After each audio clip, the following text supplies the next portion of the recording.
There are so many different hook patterns out there that it's quite understandable that lots of people get a little bit confused about when they're trying to select the right hook pattern for the job that they're faced with. And that's the reason for today's daily upload.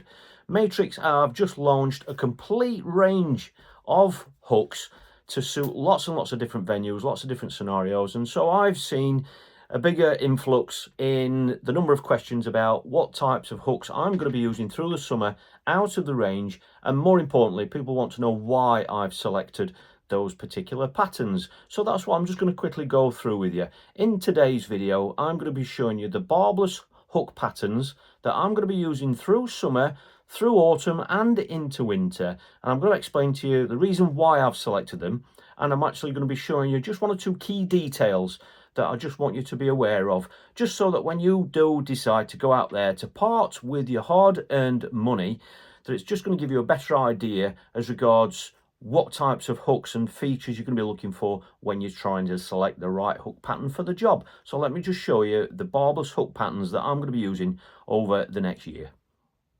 So one of the key details that I really want you to be aware of is that anything that refers to or has the name F1, remember that that is a lighter version of a hook than a carp version. All right, I know it's a very basic, simple thing, but it's something that obviously newcomers to the sport and people that may be new to commercial fishing or fishing for carp and F1s may be not aware of. So just remember that anything with the F1 there basically means that it is a lighter hook. So it's lighter in weight, but it is lighter in strength. And those are the things that you really need to be aware of. So when you're looking at these hook patterns, just think about the venues that you're fishing, the target fish that you're after, and the size of the fish. You know, if they are hard, bigger carp, hard fighting, then you know you may find that the commercial carp hook is going to be better for you. However, if you are fishing for smaller carp or F1s, you know, 2, 3, 4, 5 pound fish maximum, then an F1 hook will probably do you. So these are the patterns that I'm going to be using depending on the venue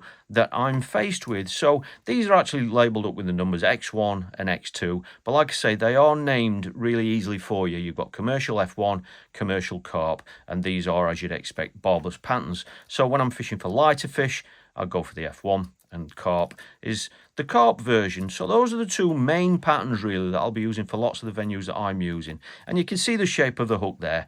All right, lots of people have got you know, favored shapes of hooks, but they are clearly shown on there.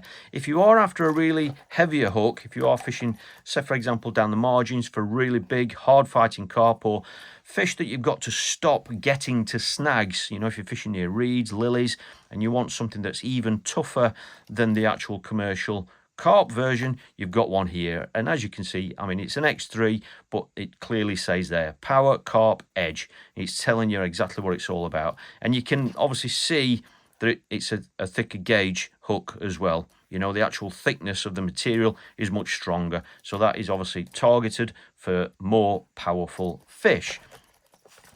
Now, one other thing that I really want to make you aware of is we've got another pattern here. Now, these are the patterns that I'm really going to be using for hair rigging, and particularly like on a bomb and pellet, bomb and corn, and certainly on the pellet waggler as well, is we've got an X5 and an X6.